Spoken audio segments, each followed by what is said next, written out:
Welcome to a special presentation of the Charles Bookwalter Digital Town Hall. Vote Charles Bookwalter May 7th. What does Chip Roy think about Jim Baird's yes vote for Biden's $1.2 trillion spending bill? Any Republican who votes for this bill should be ashamed of themselves. Jim Baird should be ashamed, and we should be disgusted. This budget funds full-term abortion. It funds DEI. It funds trans ideology on our youth as young as 12 years old. But at least Baird voted to protect the border, right? If you care about the border, you're getting nothing here. On May 7th, vote no to big government Jim Baird. I'm Charles Bookwalter, and I approve this message. For the first time in 6 years, Indiana's 4th has a choice in who we send to Washington, D.C. And Charles Bookwalter is the constitutional conservative we need now more than ever. Charles Bookwalter is a former Green Beret and Bronze Star recipient who wants to close the border, rein in the out-of-control spending on both sides of the aisle, and get America back on track. If you're sick and tired of the status quo, you have a choice this primary. Make your voice heard. Vote Charles Bookwalter on May 7th. I'm Charles Bookwalter, and I approve this message. We now return you to a special presentation of the Charles Bookwalter Digital Town Hall. Hey everyone, Charles Bookwalter here. As many of you know, I'm running to represent you in Indiana's 4th Congressional District. One of the reasons I'm running, because like many of you, I feel like we are over-legislated and underrepresented. And there's no better example of this underrepresentation than what I experienced this past weekend, and I'd like to share it with you. This happened in Carroll County last weekend, where a local group a number of months ago tried to set up a debate between Congressman Jim Baird and myself.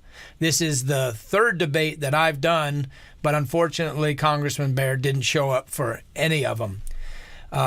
What you'll see is that during this debate, I took some very difficult and unscripted questions. The following evening was in Carroll County was the Lincoln Day dinner. The Lincoln Day dinner showed what a significant contrast it was between the Saturday night town hall and the Lincoln Day dinner, where Congressman Baird was provided an opportunity and a platform to use it as a campaign speech. And now, if you remember, or if you may not know, inside politics is that Bo Baird, Indiana assemblyman who took over for his father's seat when Jim Baird went into the U.S. Congress, is also Congressman Baird's campaign manager. And the Carroll County GOP allowed Congressman Baird and his campaign manager to use the Lincoln Day dinner as a platform to do what they called a fireside chat. But in reality, and what you'll see by viewing this side-by-side comparison, is what it was is a series of scripted questions. Now, you have the opportunity right now to see a side-by-side between a candidate like myself that believes in transparency and openness and will ask or answer any question that you may have, and a candidate that this is the only time in this entire election cycle that you will see a Q&A being done. And the Q&A is done by his son, who is also his campaign manager. So we've provided you this distinct comparison, a side-by-side. You're doing a town hall meeting the night before and a campaign stop by Congressman Jim Baird. Please take the time to watch it, and then you'll have a better understanding of who you would like to represent you in Indiana's 4th Congressional District, and you'll have a better idea of who to vote for in the primary on May 7th. Thanks for viewing. It's an opportunity to be here. And I'm going to do this a little different. I thought we might have some fun, make it a little more interesting. So I'm going to have my son go up and come up, and we're going to do what I call, or he calls, a fireside chat. So I hope we can touch the things that are important to you. And, you know, I just want to tell you before we start how much I enjoy people like you and the opportunity to visit with people like you at the end of the farm community this time of the year when the crops are getting ready to put out. And so it really means a lot to me to be in this environment at this time of year. And all the people I deal with in Washington, D.C., you can't believe how much I really mean that, because there's a lot of those folks I don't even understand, Todd. I don't even know what they're thinking, or where they're coming from. But nonetheless, we've got a few remarks we'll make, and let's move this microphone right over the top, and we can do that. Sir.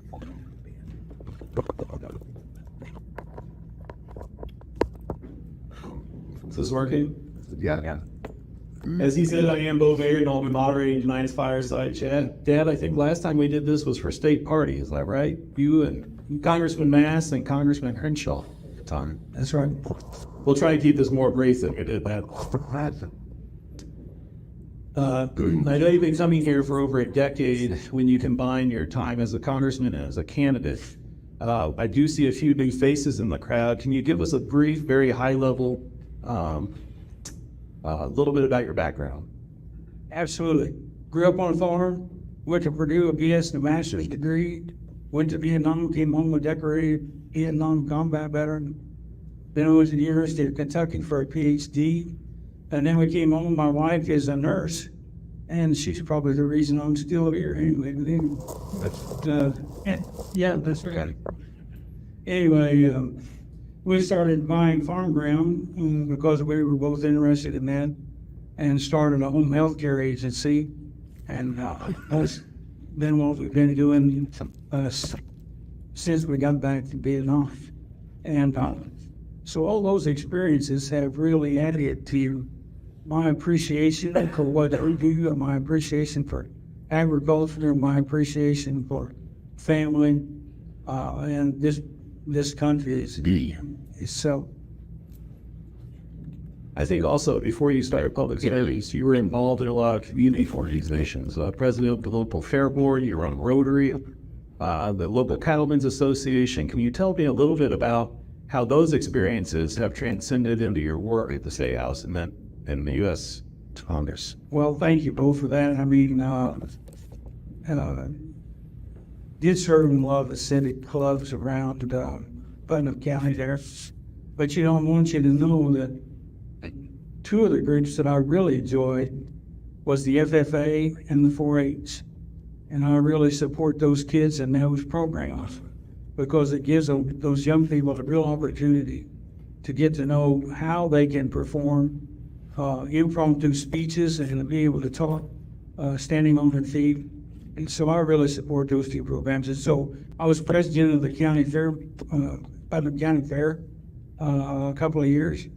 And I can't tell you how much I enjoyed, if you really needed somebody at the county fair, well, most folks would think you need to go and try to find them. But I'm telling you, if you just sat on a bale of straw or sat on a bench and at the end of one of the barns, everybody will walk past sooner or later. So it's a good time to visit with the community.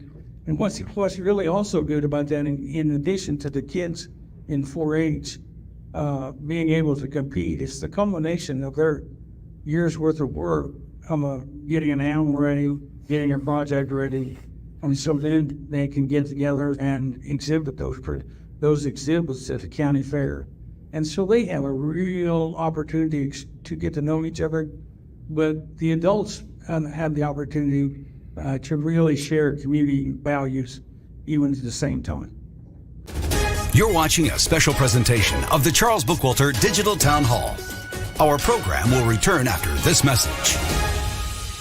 Jim Baird recently claimed the Bookwalter for Congress grassroots campaign to unseat Baird is a political weapon of the swamp and that Charles Bookwalter is a rhino. Really? Well, let's just see who really owns who. On the left are the top donors of the Jim Baird campaign. On the right, we have the top donors of the Bookwalter campaign. What do you notice? Baird is right. Charles Bookwalter is owned by the people of the 4th District. And who owns Jim Baird? The swamp. The swamp owns Jim Baird. I'm Charles Bookwalter, and I approve this message. We now return you to a special presentation of the Charles Bookwalter Digital Town Hall. So, Congressman, when you were first elected to the U.S. House of Representatives, you came into the minority, and I know that was a big difference from when you served at the State House in a supermajority. We still do a family dinner every Sunday night, and as we talk around the dinner table, We like to share the dichotomy between our roles, my role at the State House and his role in D.C. Can you talk to the audience a little bit about what it was like coming into the minority and what your focus was when you first came into the minority? Not good.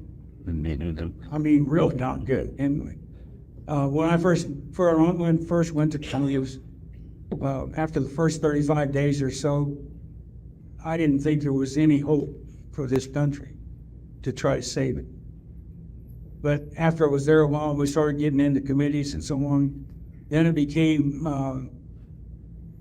more apparent, I guess, of how important it was for people like me that really grew up in a community like this to make sure that I get your values at the legislative table and that we have representation there that can express that and make sure that they understand what you feel here in this part of the country. So after I did that, then I decided that I was going to stay just because the country needs it.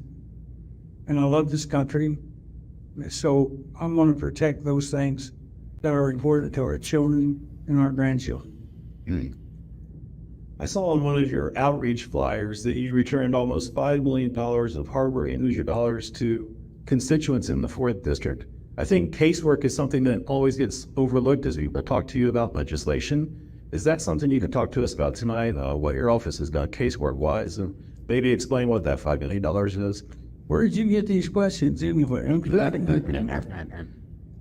You're right. That was one of the things I found interesting, that our own government, I'm surprised how many people cannot get results from whatever agency it is. I don't care if it's the IRS or the Veterans Administration or some of those others.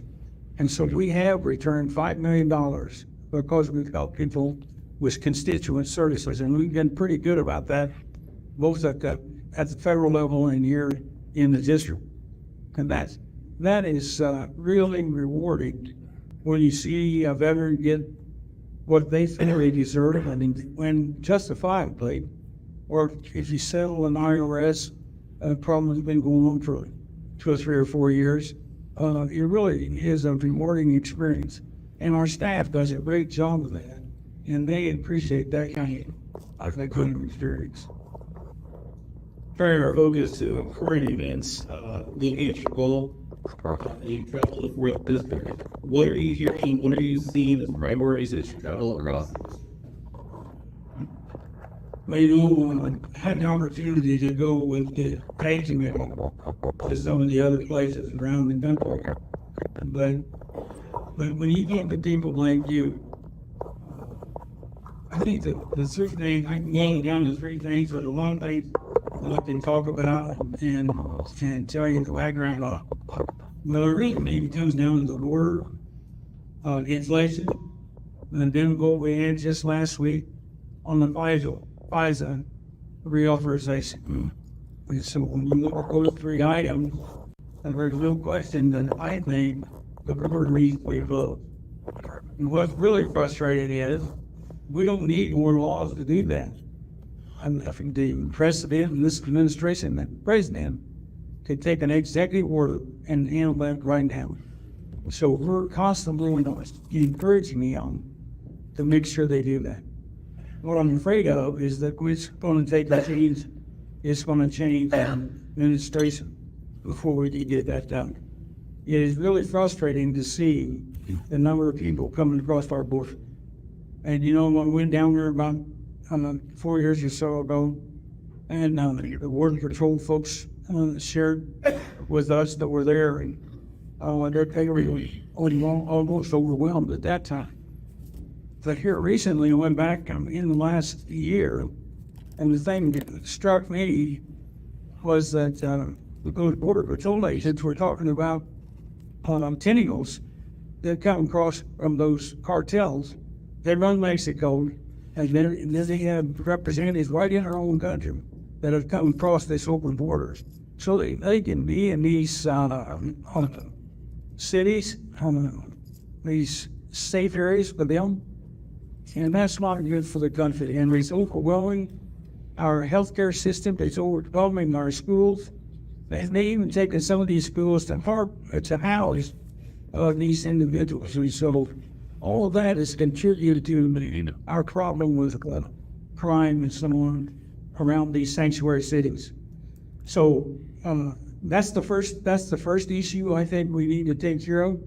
And we could relate to other things that also relate to that. We could get into the sex trafficking and those kind of things that happen as a result of those individuals coming across the border. The last I knew, there was 100,000 children that had come across the border, and we don't know where they're at and can't find them. And so what are we going to do with those young children, and where are they at, and how are they being taken care of? So the border is an important one. Have I got time to go on about? Yep. I mentioned inflation. That's the second issue that we have. The cost of goods and services is skyrocketed now, like 30% increase in many of those things that we buy. I use the example that my pickup truck, to fill it up 2 or 3 years ago, cost $45, and now it costs me over $100. And so that demonstrates in one way inflation. And every time I fill it up, John, I'm thinking about that $55 and how much that can be used to buy clothes or food or something else that a family might need. Because essentially, you got to pick up trucks, so you know how much it costs to fill that up. So inflation, and what happened is when this administration started out with an executive order to close the Keystone Pipeline. That sends shocks to the energy sector of the country. And if you think about energy, we not only to heat the home, turn the lights on and so on, but everything travels either by air or by truck or by barge. And every time you do that, you've got an engine there that's burning fuel, even to deliver the goods to whatever store. When you do that, those costs of fuel, among other things, anyway, when that cost of fuel goes higher, then that cost is added on to the cost of goods. And in a way, it's like a tax. You end up paying that one way or another because they pass that along. And if you're going to stay in business, you can't afford to eat that cost. And the other thing was the FISA bill that we passed just last week. Where do you go? Federal Intelligence and an organization it allows the FBI and law enforcement folks, particularly the FBI, to look at your communications and what you do maybe on the internet or electronically and so on. And I was not supportive of that bill. It was up for reauthorization for another 5 years. I was not supportive of that bill because there was an amendment that was offered that you had to get a warrant before you could tap into my electronic communication. And so I wasn't supportive of that for that very reason. Had that amendment been in here, I would have been supportive with that reauthorization. Thank you, Congressman.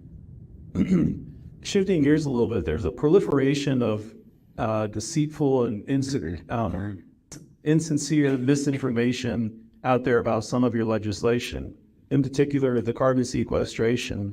Is that something you can talk to us about tonight as well? Absolutely.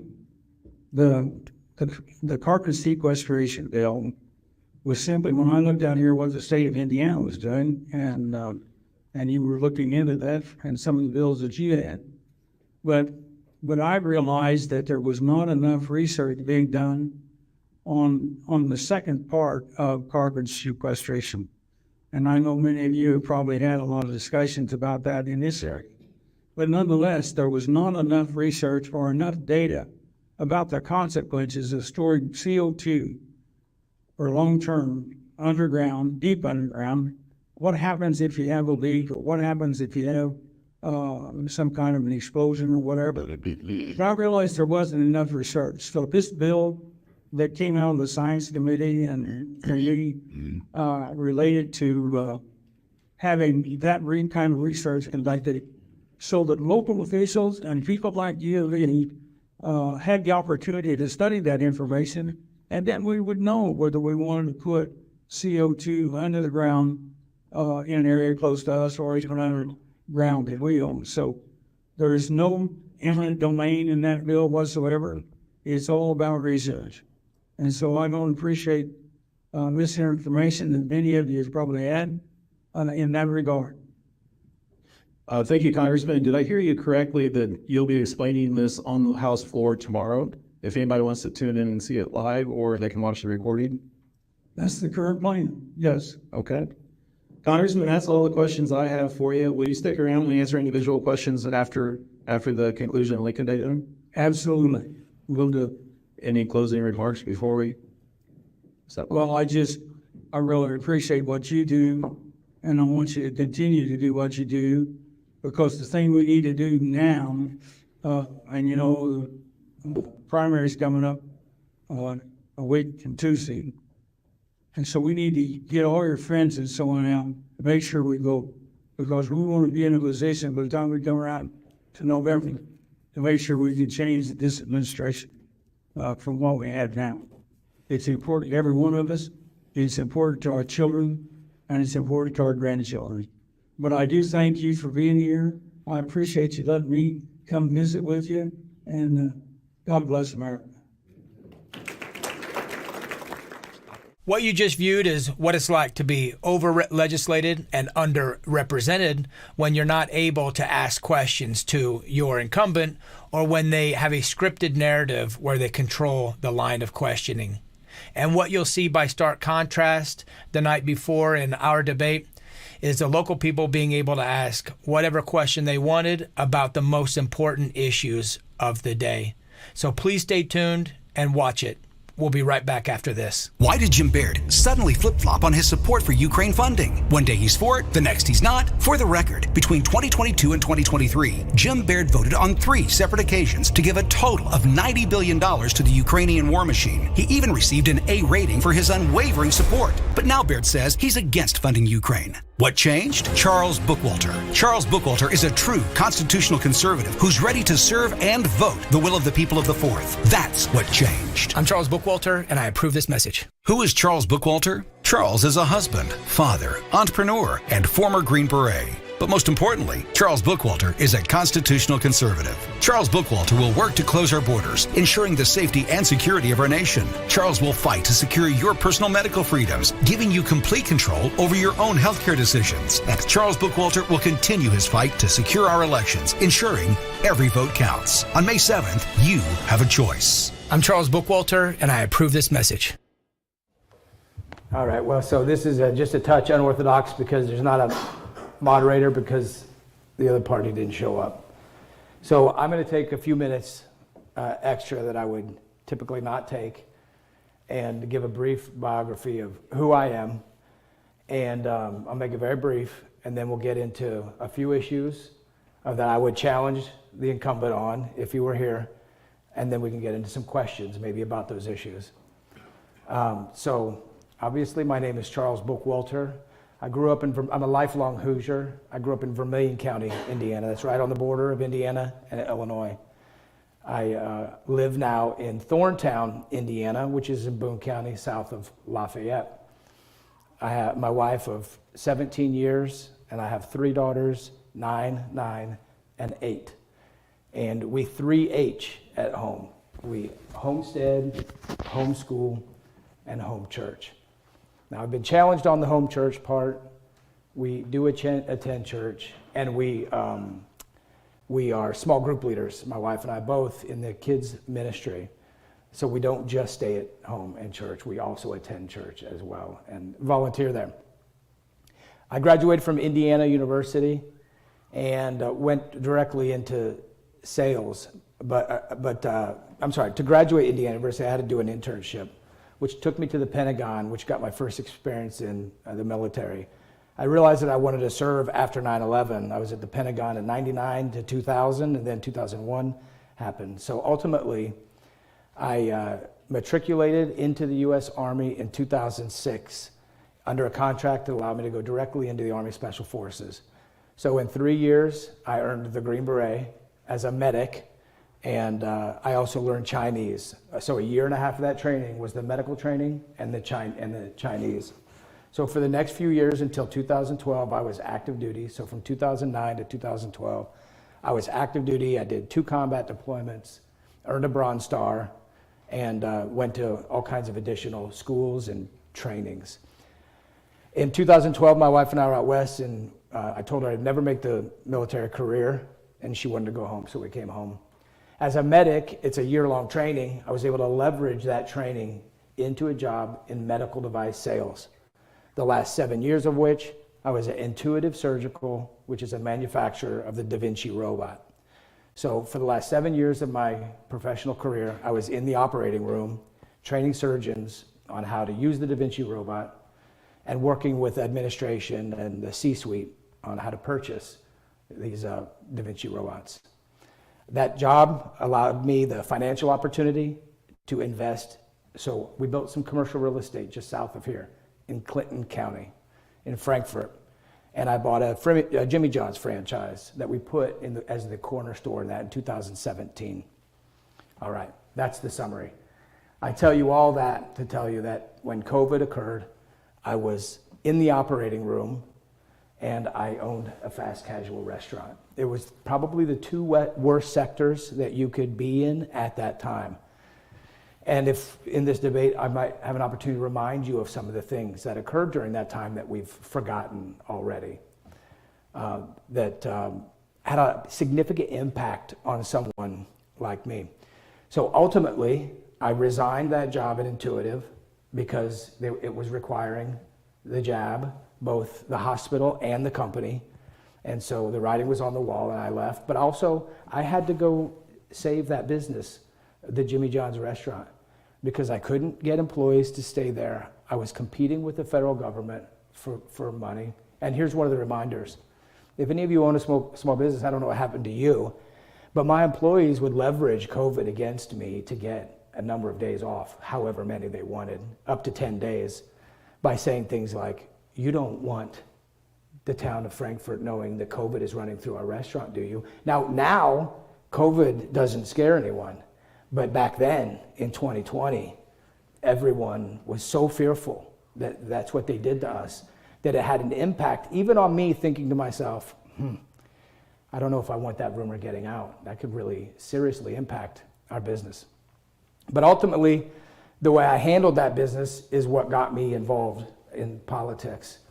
I did not mask my employees. A lot of them are high school students that wore masks for 8 hours a day or whatever it is in public school. And I didn't rearrange the store. I didn't put the stickers down that said social distancing. I didn't put the chairs up or separate anything. We treated our store like it was 2019 again. And right now that store in Frankfurt is doing very well. I don't have to be there as much because I think the community has rewarded us with our good decision making during that time. When the health department called me and sent me letters telling me how I need to mask my employees and social distance, I told them that I wasn't going to do it. I didn't care how many times they called me. And if anyone wanted to complain or call them to complain about our store, they could just tell them to go to Arnie's or some other restaurant. They didn't have to go to our restaurant. So I tell you all that because I think that as we consider who our primary candidate is or who's going to go to the election, you need to consider how that person handled themselves during that time. That opportunity during that time was an opportunity of a lifetime for our elected officials to be some of the greatest stalwarts of liberty to go down in history. And they failed us. Nearly every single one of them failed us. They did not stand up for us. And that includes Congressman Jim Baird, who did not stand up against the medical tyranny that occurred. In fact, he did not vote to reinstate the airline pilots after they had lost their jobs due to the vaccine mandates. He was one of 80 Republican congressmen that did not vote to reinstate them. He also did not stand up for the military. 11,000 military personnel were got out of the military or were discharged from the military because they refused to take the vaccination. Subsequent to that, there was a group of military officials that are former military and current military that decided to hold the leadership responsible. So they are I can't remember the bill, but I've signed it. Or it's a notice. But again, it's an example that Jim Baird didn't do anything during that time to stand up for military or anyone else during that critical moment. There's another fight that we're fighting right here, probably here in Carroll County, although I haven't been a part of it, is this fight against Joe Biden's green energy policies that are being forced in each one of our counties throughout the district.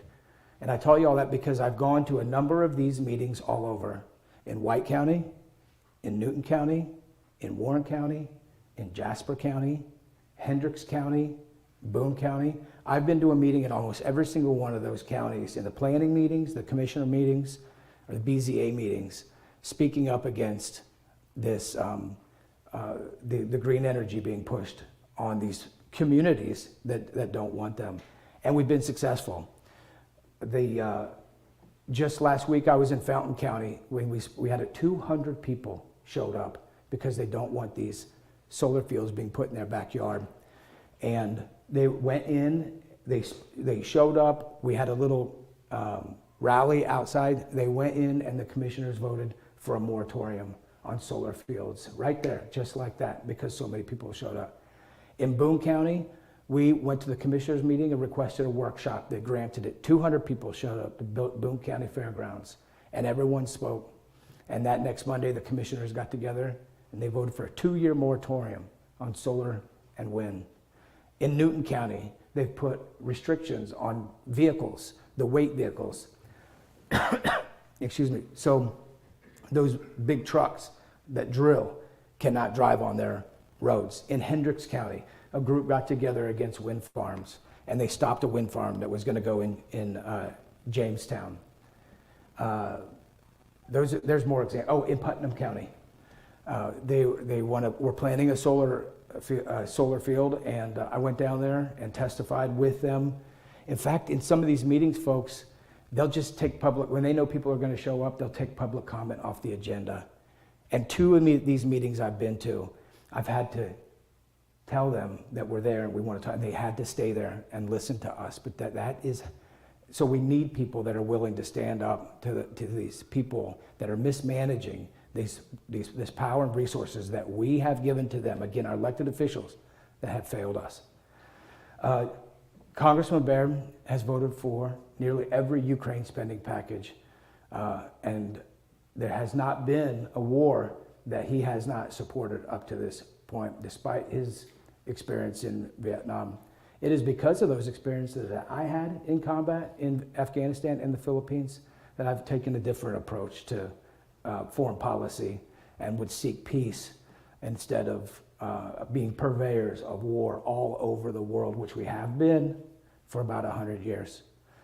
And the last thing is all those things that I just spoke about, the medical tyranny, the increase. Oh, I'm sorry, I forgot to say this. During that medical tyranny, Congressman Baird co-sponsored the H.R. 550, which is a Democrat bill, which gave the CDC $400 million to create the Immunization Infrastructure Act, which created software to track who is vaccinated and who is not. And he just recently is the primary sponsor of H.R. 4824, which is the Carbon Sequestration Collaboration Act, which brings that money. Now, he did not vote for the Inflation Reduction Act, which is a big bulk of this green energy money. But as soon as it was passed, he sponsored a bill to go after that money to study carbon sequestration in the 4th Congressional District. And so those are the fights that we're fighting on the ground. The commissioners taking our time to do it because they're being brought in by our congressmen and our senators and our governors and our elected representatives as they go after all this federal money that they want, and they tell us that that's what we need to have so they can economically develop it, but it comes with strings attached. And that's the final issue, is the string attached. The biggest one is what we're all feeling right now, which is inflation. Everyone's property taxes are high. Costs, nominally, well, they're not nominal. The real inflation is double digits. We're talking about 25. I just spoke to someone, a farmer, who's from White County last night, and he said that his real costs are about 35% inflation over the last few years. So all of this comes with a cost. When they print on the definition of inflation, or inflation is a result of deficit spending. So if we're going $1 trillion in debt to fund wars all over, to fund these big agencies like the border agencies that aren't doing their job, then we are going to continue to pay for it. So I'm suggesting, and I'll wrap this up for my intro. I'm suggesting that not that we're rethinking this position, that we're getting this position of representative back to its original intent, which is to represent the people of the 4th District, be in the 4th District, be among the people of the 4th District, understanding their ideas, and taking that to Washington, D.C. Not having these legislators, not representatives, go out to Washington, D.C., relocate out there, and then start bringing Washington, D.C. to the district with all this money. So that's the difference that I'm offering, and that's my suggestion of why you should choose me or vote for me on May 7th in the primary. And not only do that, but you should take 10 of your friends with you and vote in the primary. Thank you.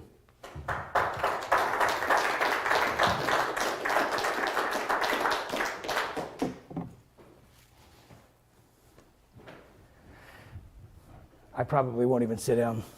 I don't think I need to sit down. Oh, well, you can sit down. It's about time. You've been talking so much, Jim. I got to say a thing. We did make a concerted effort to make sure that both candidates were here to get a fair shot. Jim Baird was at the White County Lincoln Day dinner last night. I made the trip from there to here, but he was unsuccessful in that trip today. So, he's tongue-tied. Anybody have any questions? I do. I'm going my way in the back.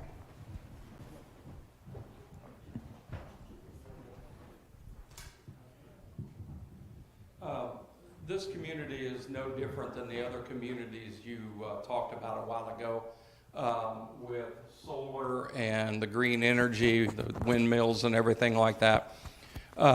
Since we are live streaming this and everything of that nature, what would you say to the citizens of Carroll County about those two issues, or that one issue of green energy? What would you say about how you feel about it and what your stance is for that particular topic? All right, thanks for the question. So I can answer two ways. I can tell you what their arguments are and how we've been effective in countering some of their arguments, or the action that we've taken that has been successful. The action we take really has only taken a small group of people, typically with one leader that's going to bring a group together, find out what meetings and when, like the planning meeting, the BZA, the area plan, the commissioners meetings, and then get the agenda, find out when public comment is, and come and bring this subject up.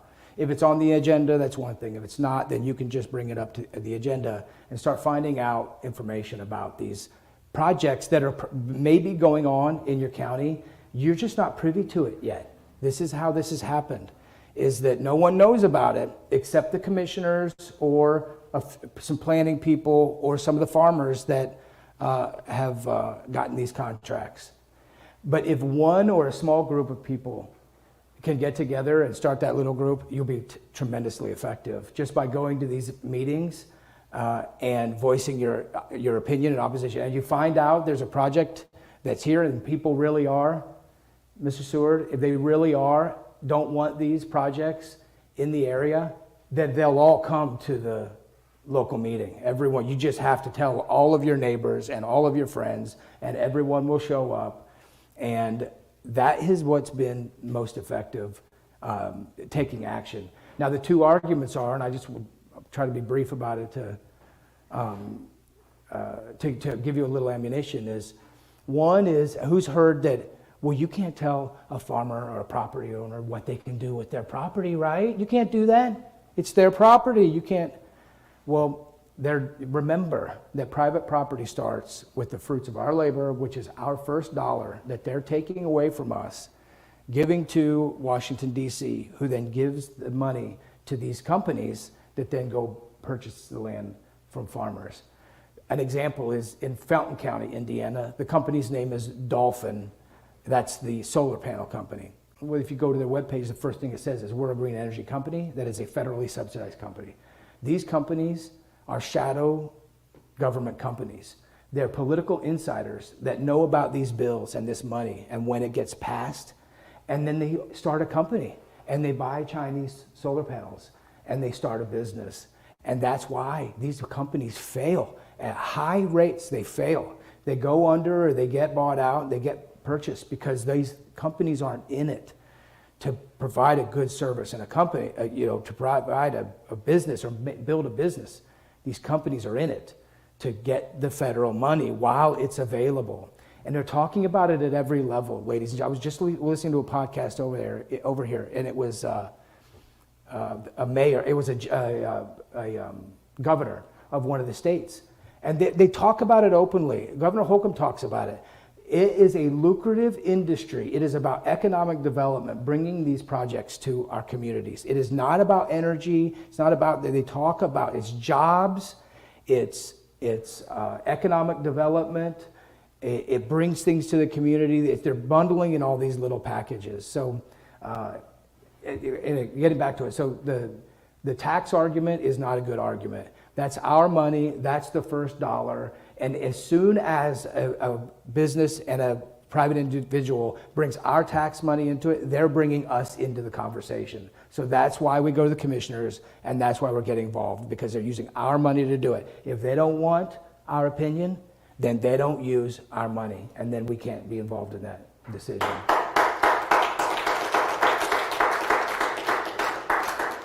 And the second one is the tax base. They say that this increases the tax base, and that's why they do it. Well, just remember what they're talking. First of all, even at the local level, these governments are doing things that they were never intended to do. They're building things that they should be. They go after grant money, and they tell us it's a great thing to do, build a YMCA and all that. The private companies used to do all this, but they do it now with a lot of federal subsidies to come in these communities. So our local governments and our federal governments should not be doing a lot of things that they're doing.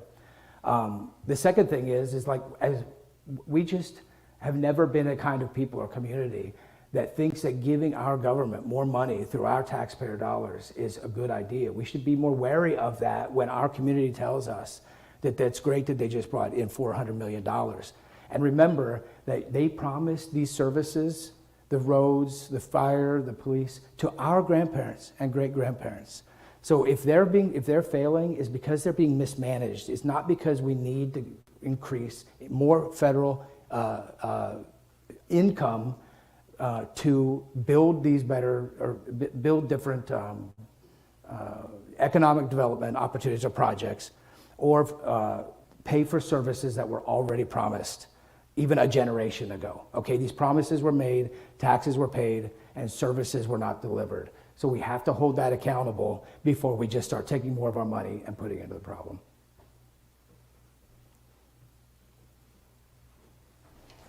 I actually have two questions. I'm a healthcare provider that worked during COVID, and I wholeheartedly support your perspective. But are you aware of the World Health Organization's pandemic preparedness program that they're now taking comments on? I have heard that, yeah. Literally change the way our country's sovereignty is. Yeah, I think you're suggesting to the idea that they are going, that the United States will be, the WHO will be the final authority when it comes to healthcare policy. If this passes. Right. Yeah. Yes. So you would not support that? Yeah. So not only would I not support it, I've actually already spoken out against this. About a year and a half ago, the Senate had Senate Bill SB 4, at the Indiana General Assembly. And that bill, because it had money attached to it, the state government through federal grants went to all of our communities and said, we'll give you $3 million, $10 million, whatever, to do some ambulatory services or whatever. But it comes with strings attached, and we're in charge. So local health, your local, if Carroll County signed up for this, which they probably did, there were only a few that didn't, your local health authority no longer is the final authority here. The state has usurped that responsibility. They did it a year and a half ago in SB 4. So the reason I testified against it is because I just told you all what I was able to do at my Jimmy John's when the local health guy was right down the street and I delivered him sandwiches, which I did. He still frequents our place. But that we can hold each other accountable. And there's things that he can't do. But now, if I were to do that, and this is why they passed that bill, is because they wanted, so they didn't want Charles Bookwalter telling them that I'm not going to mask my employees in the next pandemic, and they'll send a state agent to me, or they will shut down my business or make it so I can't pay taxes, or they have complete control over my business at the end of the day. The state does. So I testified against that because it's the same concept. Because the further we remove accountability for healthcare services, particularly public health services, the worse off we are. So they need to be as close, like everything else, as close to the local level as possible. So I would obviously never support anything like that. I think the WHO is a racket. I think most of these globalist agencies are rackets. NATO, we should have got out of NATO in 90. The UN, the United States has to rethink our foreign policy and the way, and I'm not the only, this isn't crazy. There's already a group of people out there right now that are working on these very things. It's just a small group. Again, I'm suggesting we send someone different there that'll work with them and try to advance some of this taking back our government, back to the people, back to the local level, and get out of some of these globalist organizations and bring people home, focus on the United States. Question 2, China has bought a lot of farmland in our country. They continue to buy farmland. What is your stance on that? That's frightening, but I think a lot of the times these scenarios, I don't know what the total number is. I'd have to look at the total number. I'm not sure. But it's a threat, and I don't like it. But I want to remind everyone that there is a greater threat going on at our State House and in Washington, D.C., that is a greater threat to our individual liberties, that is a greater threat to our land.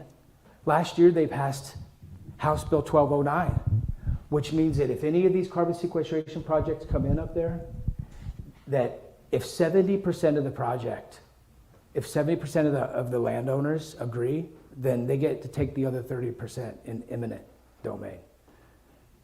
Yeah, so this threat, and does anyone know what's going on in Boone County? The IEDC, the Indiana Economic Development Corporation, created a plan that they admittedly did because the 11,000 acres was only in the hands of 250 people. And so they went out there strategically, bought off some of these farmers, and are in the process of buying 11,000 acres of some of the most fertile farm ground in Indiana, right outside Boone County, because it was the last two governors' idea to have a corridor from Lebanon to Lafayette, between Purdue and Lebanon. And so they're essentially planning this. Folks, they are taking our land, they are taking our money, and it's our own government doing it. And this project that they're doing, the LEAP project, they're selling it to global companies. So they're taking our land and they're selling it to these global companies. In Pulaski County, right over there, the IEDC sold the area of the land the size of Manhattan is now a solar project, and Israel owns it. And it's right in your back. It's just right over there. It's the size of Manhattan. That's how big this is. I am sorry, I like that question because I think we need to talk more. This allows us to focus on what is more important, which is the 25-meter target. China is the 300-meter target. That's way out there. I am honestly believe that we have a greater threat right now. And you guys that see it and you feel it right, that's why we have so many people running for office right now. And we all know what's going on. Okay, my question relates to the House of Representatives. And there's over 400 representatives there. You only hear about it, just a few of them that are taking leadership on issues. I've never heard Jim Baird's name, and I watch the news a lot. But Matt Gaetz, for example, you hear him a lot. He's a leader. He's influencing other representatives. And then you hear the concept of show votes, where they will vote conservative knowing that the bill will fail anyways, but they can show themselves to have voted for that bill. What's your comment about where you will stand, how you will be a leader in the House of Representatives? Conservative values. Question. And I've not heard that term "show votes" before. Yeah. Matt Gaetz. Those. So again, we're rethinking this position again. I've been asked that question before. What is my legislative agenda? Well, again, we have to look at this different. There's not a legislative agenda anymore to go there. It is going there to de-legislate. It is a de-legislative agenda, a defunding agenda to reduce the size of government and not go there with the intention of legislating or writing a bunch of legislation, right? So, and the reason I think that people like Matt Gaetz, because there's a few of them out there, they just have a different approach. We were talking about this the other day on the campaign. But it doesn't matter how they say it, because I'm going to these events all over, and they're different candidates of different caliber, sometimes for the first time on the stage. And they may have a completely different presentation. It may not even be professional. But when we discuss it after the fact, people say, I really like that guy. I really like that person. But they wasn't the person, and it wasn't how they moved, and it wasn't what they looked like. It was what they said. It was the truth. And so when these guys like Matt Gaetz and the 20, the speaking, it doesn't matter how they say it. The reason that we like it, the reason that it's sweet to our lips is because it's the truth. They're speaking the truth. And so many of these issues that we're talking about is an assault on objective truths that we know is true, like gender fluidity, stuff like that.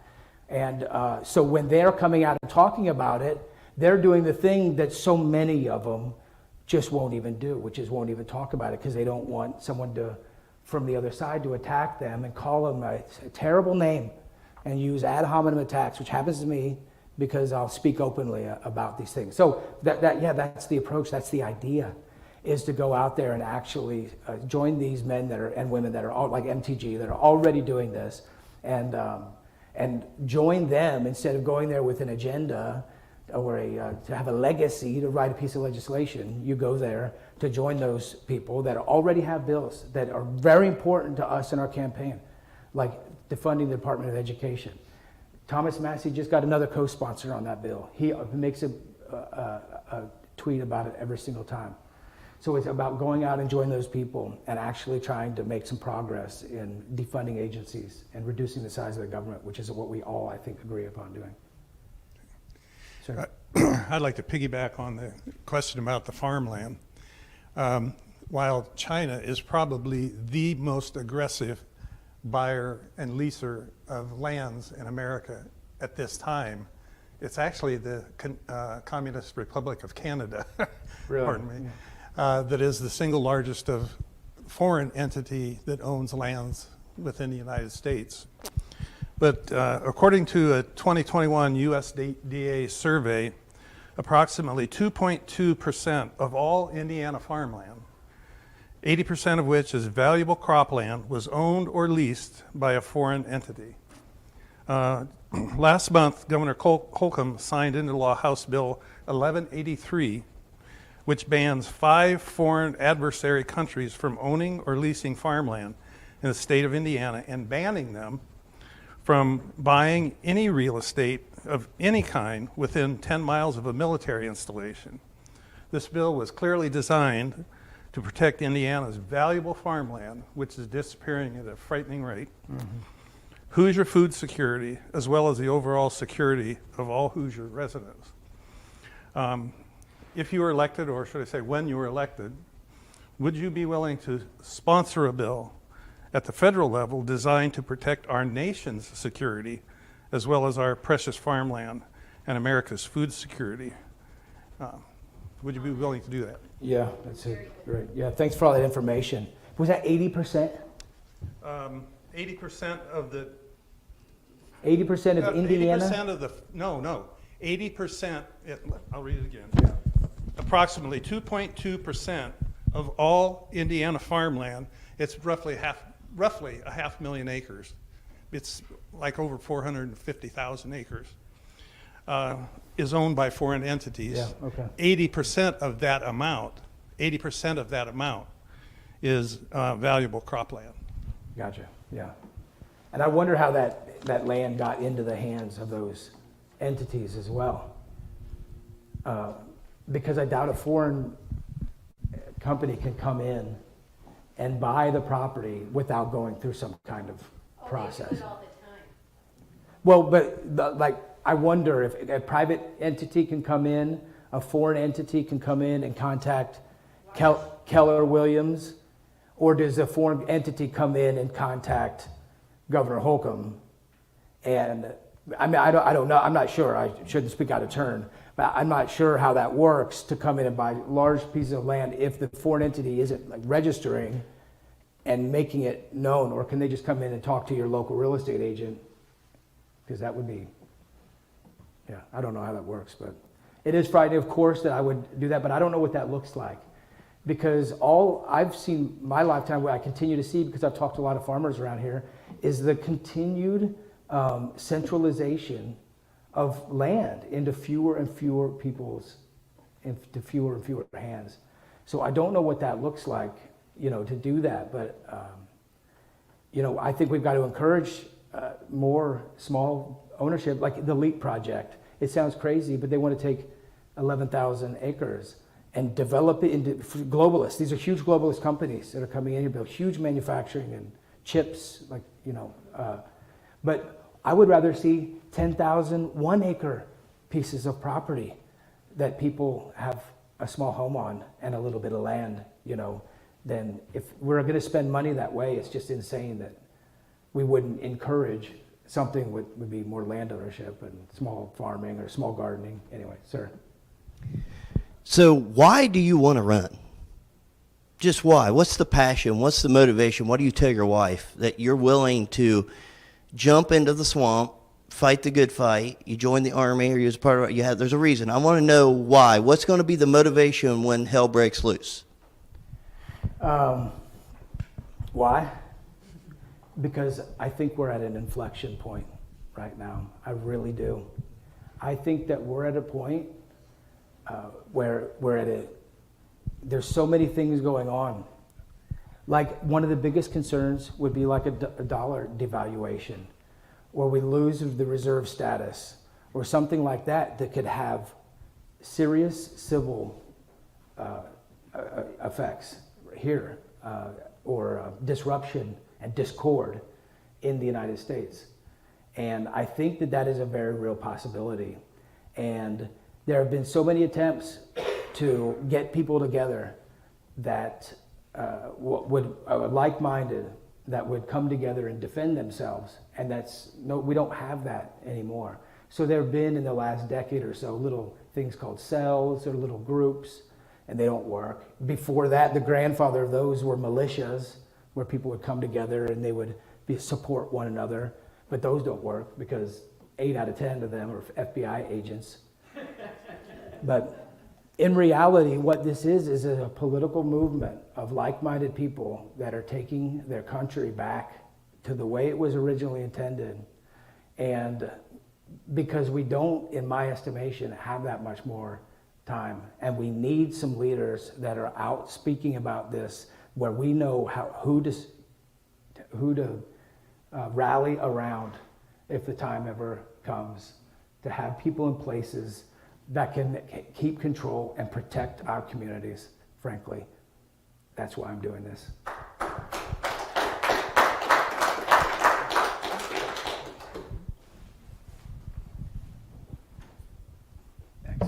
So our grid is extremely vulnerable.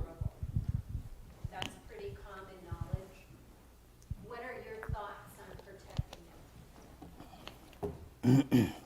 That's a good question. Can I answer that before? Yeah. I like that because I talk about this a lot.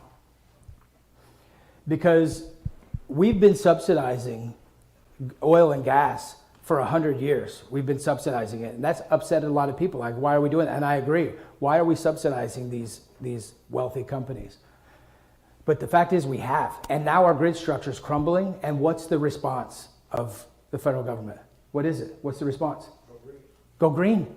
Can you believe it? They promised our grandparents, they promised us for a century, that if they took our money and invested in this infrastructure, then your kids and your kids' kids are going to have efficient, inexpensive, available energy for a long time because we're investing in it now. And that's what they told our grandparents. And our grandparents believed them, and they take their money, and they did just that. They built an incredible infrastructure made out of oil and coal, which Indiana has in abundance, and instead of reinvesting in it, this is what I'm talking about, this mismanagement, the bungling of healthcare, borders, energy policy, everything, war, and this is an example of it. So if we were to do anything with federal money, then we should reinvest in the infrastructure that we already have and try to lower our energy prices. There's studies that show we have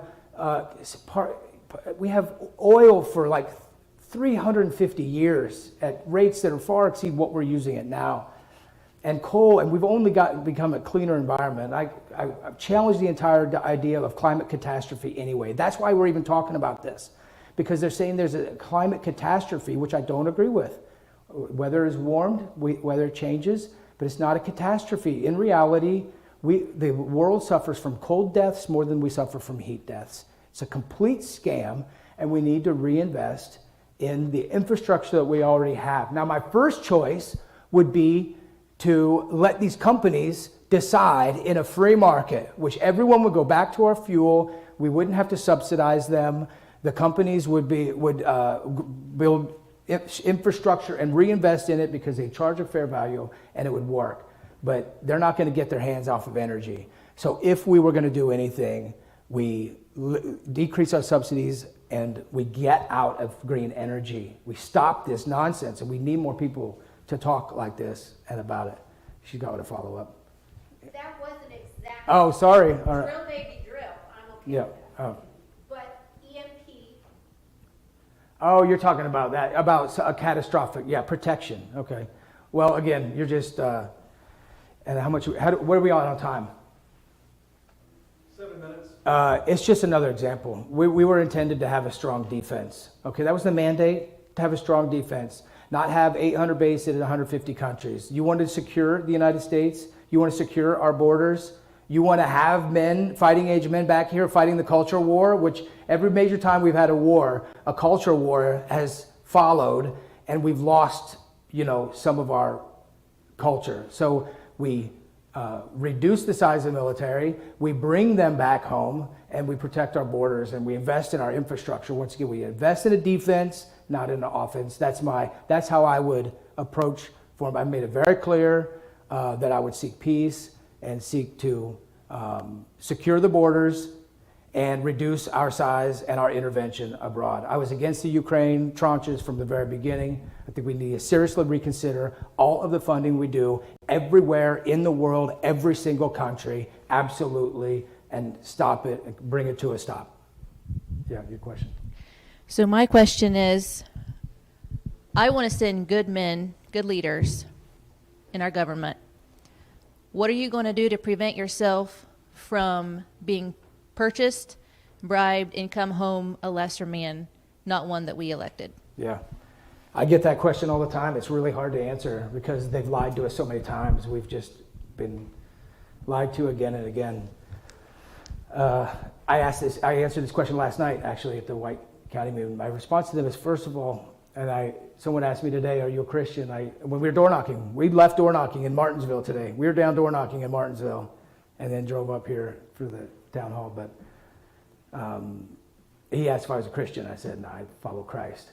And that's not just because we're in a church here. I think that's what governs my life and how I live. So I would take that with me and you can ask my team that I work with how I carry myself. I think that would be an example. And we would take that with us when we were in Washington, D.C. I've already committed to not living in Washington, D.C. I'm not going to live there. I'm coming home. I am going to stay. I am going to, as we not redefined it, but get back to the regional roots, have 3 or 4 offices throughout the entire district. Our focus is on the district. There are county parties that don't do anything. There are county parties that have precinct committeeman positions, 60% that no one runs for, they appoint them, and we have caucuses that elect representatives that we would never vote for. So this position of U.S. Rep is actually the leader of the Republican Party in the U.S. District 4, in Indiana House District 4, and I would treat it that way. I've made relationships with all the county parties and all the chairs. The focus is on bringing people into this party of like-minded people, taking our Republican Party back in Indiana. And so being focused on the district is also how you limit being exposed to that. You can't go out and live out there. You can't set your lifestyle out there. My kids are not going out there. We homeschool. We're keeping our lifestyle here. And you should enforce term limits on me every 2 years. So if it doesn't work out, you should absolutely primary me and term limit me by voting me out of office. It's a hard question to answer, but that's really how we would manage that. Yeah, I know it would be. We all know this is a spiritual battle. It would be constant pressure. But we also know that is the problem. There are people that in Congress right now that just recently admitted that they are aware that their colleagues are compromised. They're compromised. That's what happens. And so to do this job effectively, you cannot become compromised. Yeah. I have another question, and it's a two-place question, and it's a civic question. What's the role of the government? I want to hear from you. What's the role of the government? The biblical role, what does the Bible define the role of the government is? And then secondly, so make sure you answer that one clearly, is what's the constitutional role of the government? I want to hear what your philosophy is on those two things. Well, I would. Okay. So the role of a government is just the most powerful force that establishes dominance over a geographical area. So that's like a gang or government. A constitutional government, like we have, is a government that is in place to do very few things. It is to protect our God-given rights to life, liberty, and property. So those are positive rights, meaning you can't take them away, and you don't have to take from anyone else to give them to that person, right? They're positive rights. Or I'm sorry, they're negative rights. They're negative rights, not positive rights. So that's the only role of the government, is to protect your life. Everything else we're supposed to work out on our own in our own communities.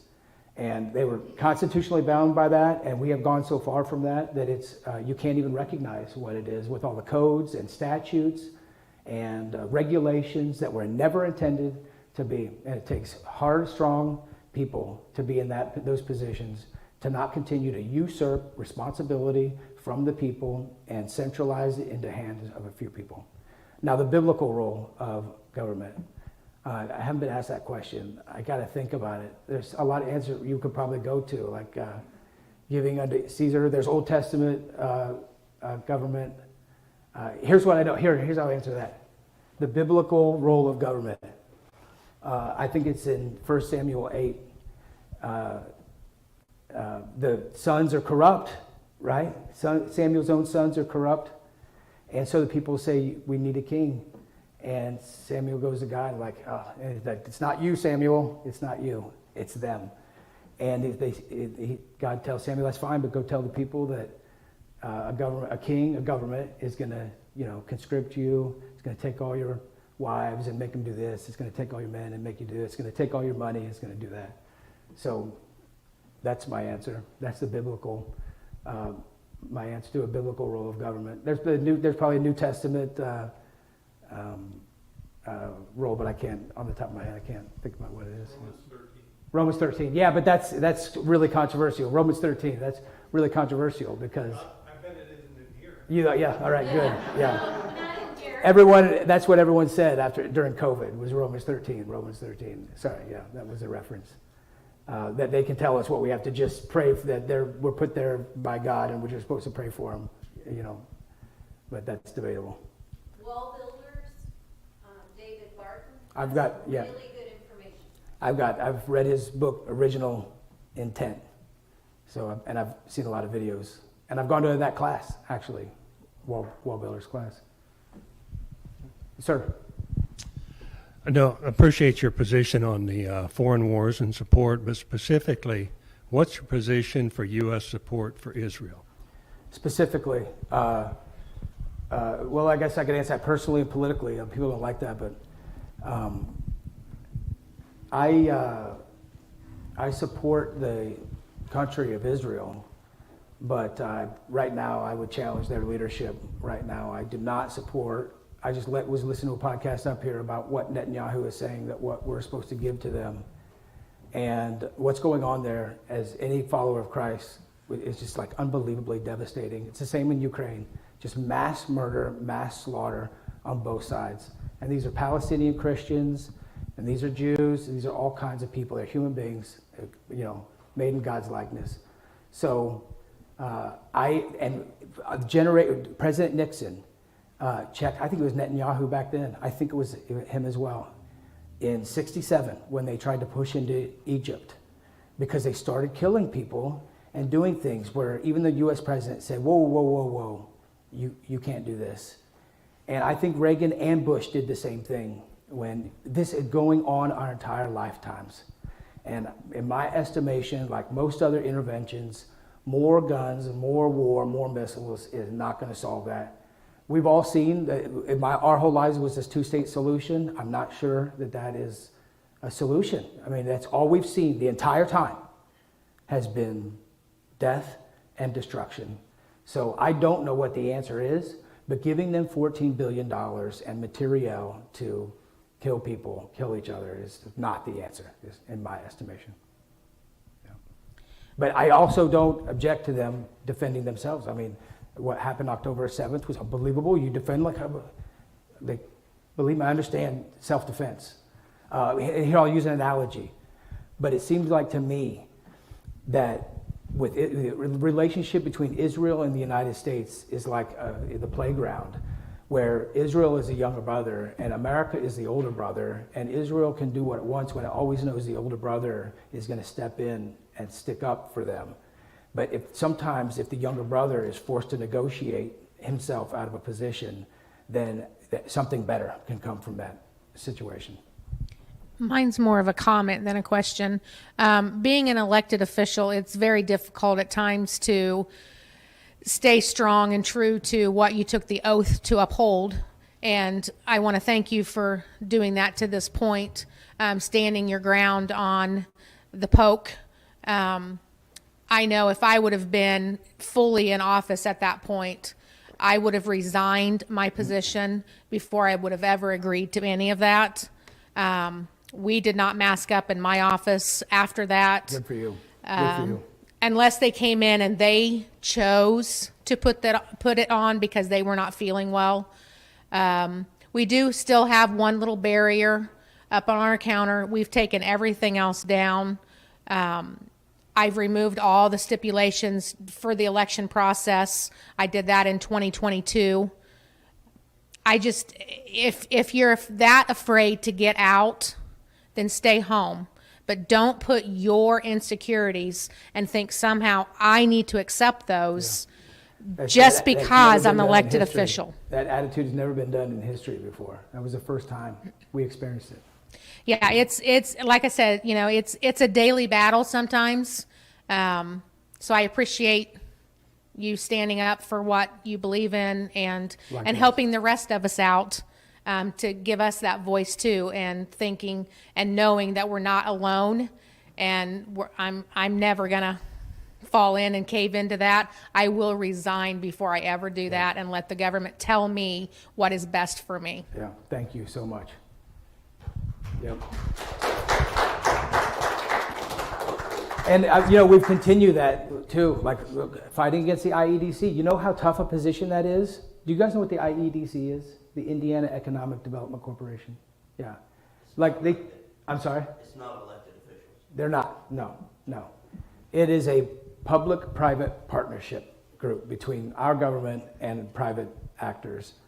And they're going to spend $2 billion in Indiana this year. And every year after, that's our money that they're taking. And they're planning how Indiana is going to look, because they don't think that we can do it among ourselves. And that's a tough position to take, to stand up to them and tell them that this is an age-old debate between free markets and socialism. And that is socialism, and it's in our backyards, and we have to point it out because they're powerful people and they have a ton of money, and the general population can easily see, well, yeah, I mean, if they spend all this money, then yeah, there's going to be a job or it's going to be some economic development. But this is an age-old debate between how we develop our communities. Is it going to be through entrepreneurship and risk-taking and private capital and rivalry, or is it going to be through state actors, tax collection, and other means of using centralized planning to determine our communities? And it's a major threat going on right now in our communities. Well, just to piggyback on what he said, these people making the determinations and rules are not elected. They don't have a dog in the fight, if you will. They didn't take an oath to uphold this, that, and the other. They're just someone that appointed them to say, okay, I think you can make the decisions on what is best for everyone else. And, I took an oath to uphold the Constitution of the United States, the Constitution of the state of Indiana, and that's what I'm going to do. And you coming in and telling me that I need to do X, Y, Z, or I'm not going to have a job, that's nuts. Yeah. I agree with you, and I appreciate your boldness. Yeah. Sir, does anyone have a question for Congressman Baird? You're looking very one-dimensional today, Congressman.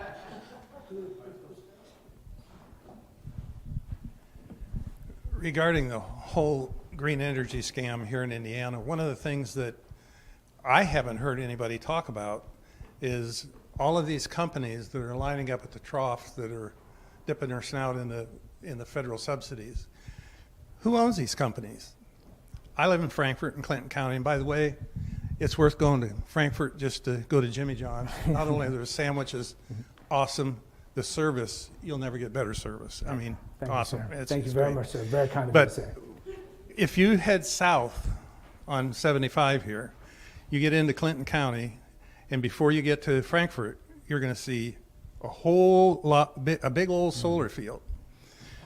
That farm ground that's been taken out of production, I believe, my understanding is that it was leased.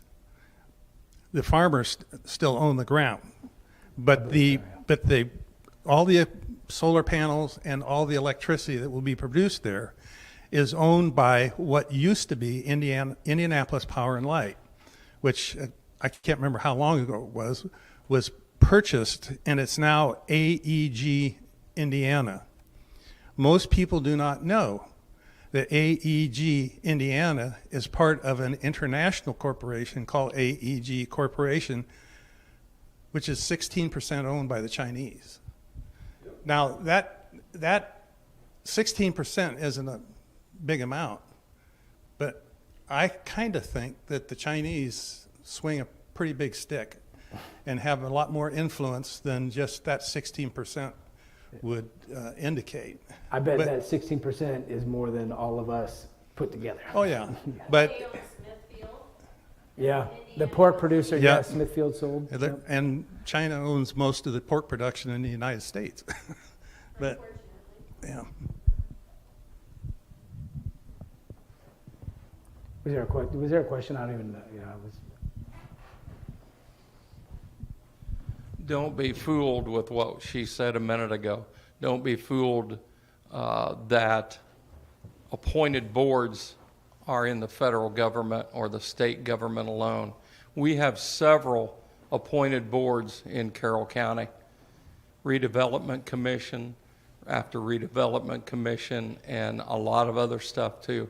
They get millions and millions and millions of dollars. They spend it without any accountability.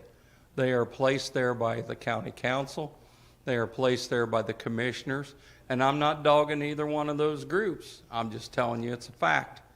And they are wielding a big stick without any accountability. You're not going to see them on this year's ballot. They are not elected. So it's a local thing. It's a local problem as well as it is anything else. Well, again, we got to remember those organizations started as consulting organizations, Indiana Economic Development and your local economic development corporation didn't have big budgets. They were out there, encouraging people to move to the communities because of our culture, our community, our low taxes, our low crime rates, encouraging high water tables in Frankfurt. They can give 1 million gallons a day, I think, on the industrial park over there to people, some people, so they can offer those kinds of things. But that's not what it is anymore. Now they take an incredible amount of money and they purchase land and they buy land. And so I'm not a Luddite, and I'm not against economic development. I just would rather see us by having more of our resources develop more and not give our resources to a central authority and let them do it. And think about that, they spend $2 billion a year. If we had that money back, they wouldn't need our property taxes to be so high. They wouldn't need our income tax to be so high, and we would have that money back, and we wouldn't fund the IEDC. We could have that money. We could have that money back, and then you can consider what that would be like if we all had that much money back in our pocket. Sir. We have a question from Facebook here, Charles. The question is, how would you address the issues at the border? Just to remind everybody that the border, again, we've been dealing with this our entire lifetime. We have $1 trillion, I think, at this point, Border Patrol, and the amount of money we spend on the border is out of this world, how much money we spend on the border. And it's never been worse. The last 2 years, we've let more people in the border that are undocumented than in the history. And I believe it's the highest 2 years ever. Despite how much we invest in the security and all the infrastructure for them to manage this problem. So it's obvious, or should be obvious to many of us, that this is just a political football that they throw back and forth. So in my estimation, and as we've seen recently with Texas and a few other states taking more authority upon themselves to deal with this issue, that's clearly what we should do, is give these resources and autonomy to the border states. Now, we're all nearly border states now, but to allow them to address these issues right on their own border. And they can make quick decisions. They already know how to do this. They're already doing a lot of it. And the federal government has proven incompetent or whatever, they've just proven that that's how government works, that we never get the issue solved. So I also, again, think this all kind of ties into securing our own border through reducing our interventionism abroad, returning a lot of soldiers back to the homes and communities, and working, defending our own borders. Yeah. So in talking about some of these committees that are appointed and don't have any oversight, is there a way to get rid of or reduce some of that? Well, at the federal level, if you're talking about it, here at the local level, I mean, that's just people probably showing up. At the federal level, that's what so much of this problem is again, returning to the original intents of what the function of the most powerful thing that Congress can do is not fund these agencies. When you don't fund the agency, you're defunding the administrative agency.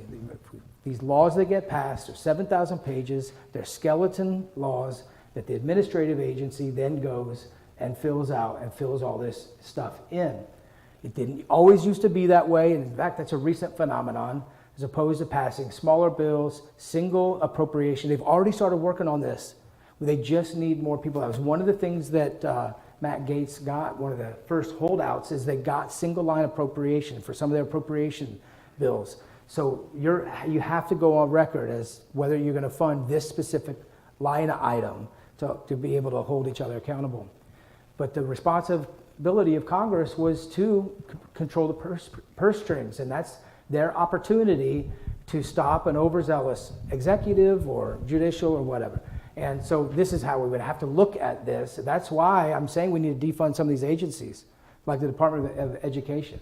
It's only 43 years old. It's not that long ago we didn't have it. It was very contentious when it passed.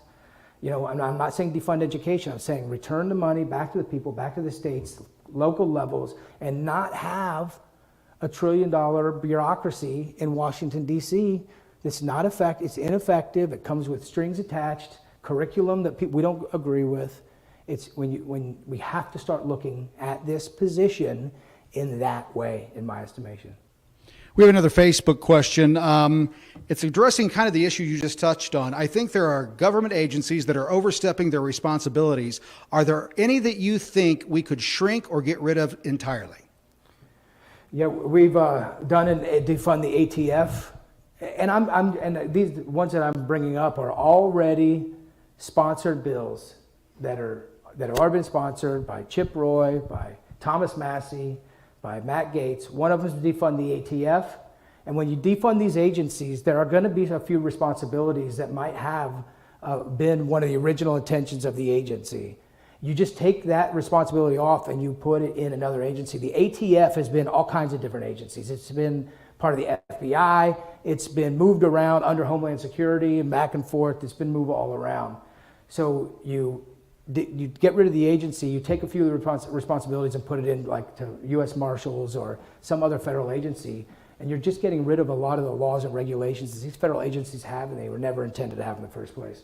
ATF is an example, Department of Education, Department of Energy, because look what we're getting with the Department of Energy, what we're getting in our own backyards.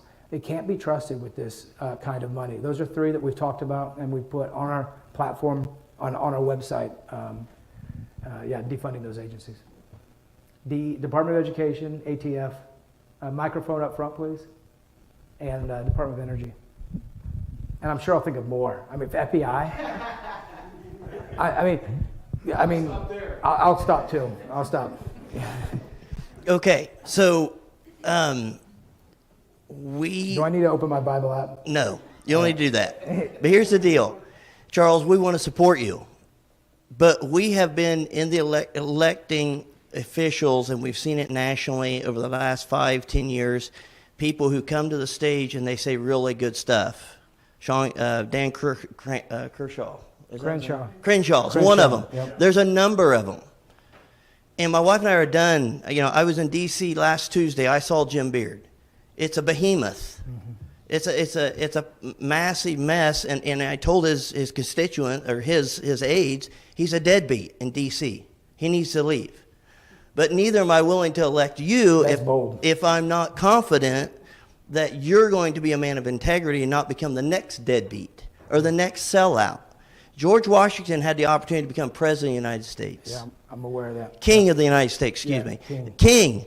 And he walked away from it. He wanted to go home. How do we know? And I guess we're sitting here. I appreciate these are talking points. You're talking about talking points. You can change your talking points. How do we know that you're the man that's going to represent us if we send you to D.C.? You're not going to change. Things. Thanks for the question. Tell you two things. Charles, can I answer that question for you? If you want, I guess. Let me explain I'll something. try to remember my answers. Oh, okay. Because Keep I that got your two in my head. Folks, my name is Tim Kramer. I handled the media and every commercial that you saw from 2010 to 2020 for the Republican Party of the state of Indiana, my company did. That's what we're responsible for. Been on hundreds of campaigns. This man right here, the reason I'm standing up and joining him and volunteering my time is because I'm disgusted by what I saw during that decade of working with the Republican Party in the state of Indiana. He has more integrity. He has more common sense. He has more of a backbone than any of the men and women that I met there. We saw the other night with Sharon Nagel. My experience, I'm not speaking for Charles, Sharon Nagel showed up. But when they asked her the tough questions, she refused to answer. Every time he's been asked a tough question, he'll do one of two things. I don't know, or here's my answer. If I don't know, I'll learn more about it and I'll get back with you. He spends until midnight, 1 o'clock in the morning, going through the process, not to win, but to represent the people. That is rare these days. Secondly, he wins, I'm going to D.C. with him. I'm going to hold him accountable because I'm a constituent as well. I'm not just a representative. I'm not there to work for him. I'm a constituent. So that's why I say, and Charles, I hated to jump in there, but this question, for you guys, you don't know him. Tonight's the first night you met him. I've been with him for nearly a year, right? I've seen his family. I've seen how they... One last thing I'll say about this campaign. I have worked with everybody from Mitch Daniels to Eric Holcomb to Mike Pence. We worked with them all. This campaign and his leadership, there's no infighting, there's no grumbling. Everybody has their position and does their work. It's one of the... I told him last night, this has been my favorite campaign of all time. There's no stress, no drama. It's just get the work done. And time again, we've had problems. He and I went to Iowa to caucus for Trump. And we get out there, and what ends up happening? The truck breaks down. Did that stop us from getting the job done? No, the mission changed, and we moved forward, and we found solutions to be able to do what needed to be done. That's why I'm supporting Charles Bookwalter, and I hope you do too.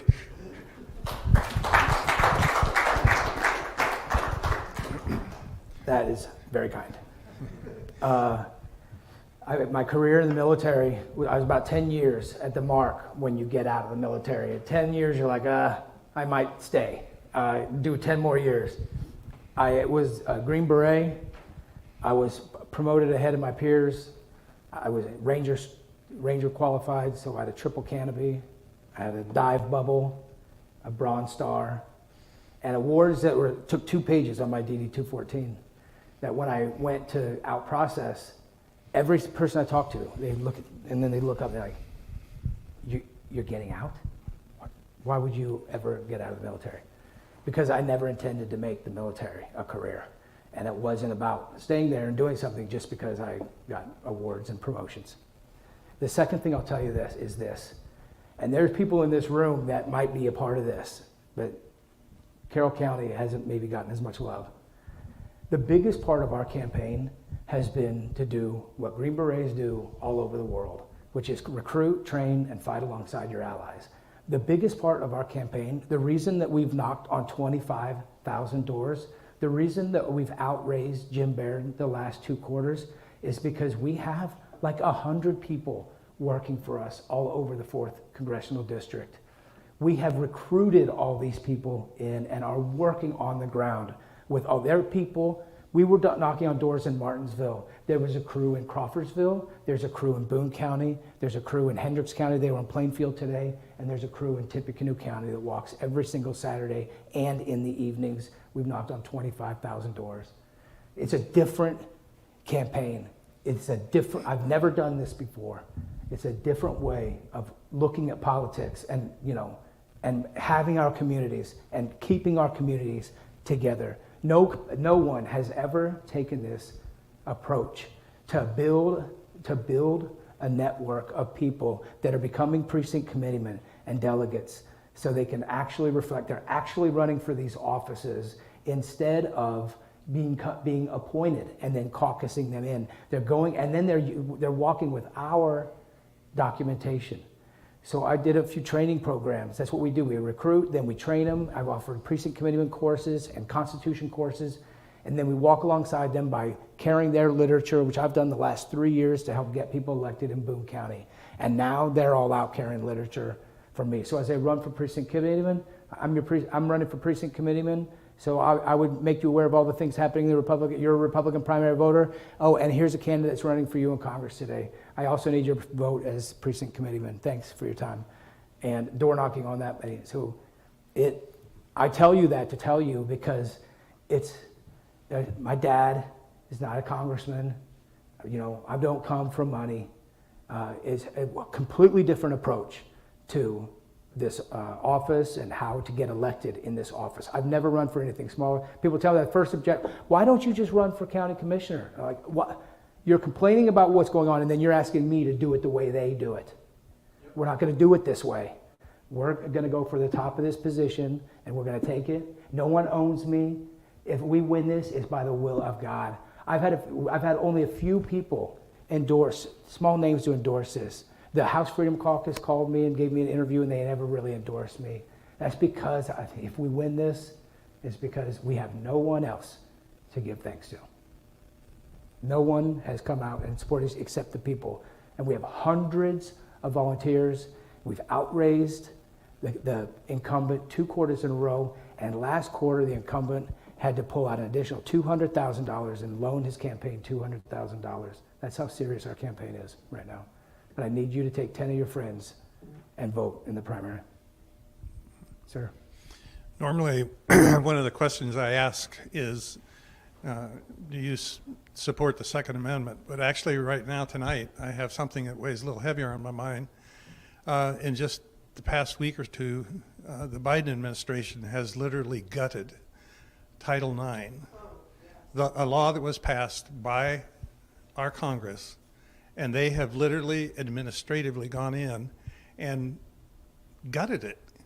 And now men who identify as women are now going to be able to be granted all the rights and all the protections that were initially indicated under Title IX to protect women in sports and business. Yeah. And I mean, if upside down world. This is just, how can they do that administratively? Yeah. It's an assault on objective truths. Yes. You might find this interesting. Will you fight for that when you go back? Yeah, and I'll tell you exactly like how we're already working on this a little bit. But again, an example of an assault on objective truths. It's not true. So you'll find this interesting because we're a candidate. We go to the Lincoln Day dinners that occur, and last night was a Lincoln Day dinner in White County. And White County has the best Lincoln Day dinner in the 4th District, probably 400 people there. And Riley Gaines happened to be the speaker there. And she gave a presentation on what she went through swimming against Leah Thompson. But also, you know, I remember I have 3 daughters, so it's pretty important to me. But in Lebanon, Indiana, in Boone County, about 3 weeks ago, maybe 4 weeks ago, or 4 to 6, the campaign, the dates go by so fast. But there was a young lady in middle school that had to change in a locker room with a male student. In Lebanon, in Boone County, a male student they approved him to start changing in the middle school girls' locker room. So she went home and asked her mother, they have to do something. All the girls were upset. And the mother said, okay, I'll go talk to the school board. Then the daughter, Delilah, said, maybe I should go talk to the school board. So she ended up doing it and in front of the school board, and it went viral, and Riley Gaines retweeted it, and it's got like 1 million views. So we invited this young girl and her mother and father to come up to the White County dinner. So they sat at our table last night, and that young girl, Delilah, Marshall is her name, she was able to meet Riley and get her signature and all that. So it was a special event for both of them last night. So it's kind of ironic that you asked him that. And I was able to talk to Riley a little bit, and told her if certainly if I was to win, I would work her. She's testified in front of the House and Senate multiple times. So whatever she's working on, I would help. It was pretty incredible watching her last night. She was very competent, and she's only 24 years old. I would also bring to your attention that those of us in healthcare, I work in psychiatry, I've worked in primary care for 20 years. I am confronted with this on a daily basis. Those of us who think there are two sexes also need protection. Isn't that crazy? That is an assault on truth. Well, folks, it's 7:30. How are we doing? We're good? Well, we'll wrap up here then. Thank you. Did anyone have any more questions? Any other questions? Yeah, I'm asking you to seriously consider my candidacy on May 7th. Thank you for watching the Charles Bookwalter Digital Town Hall. For more information about Charles Bookwalter and the Bookwalter for Congress campaign, visit bookwalterforcongress.com.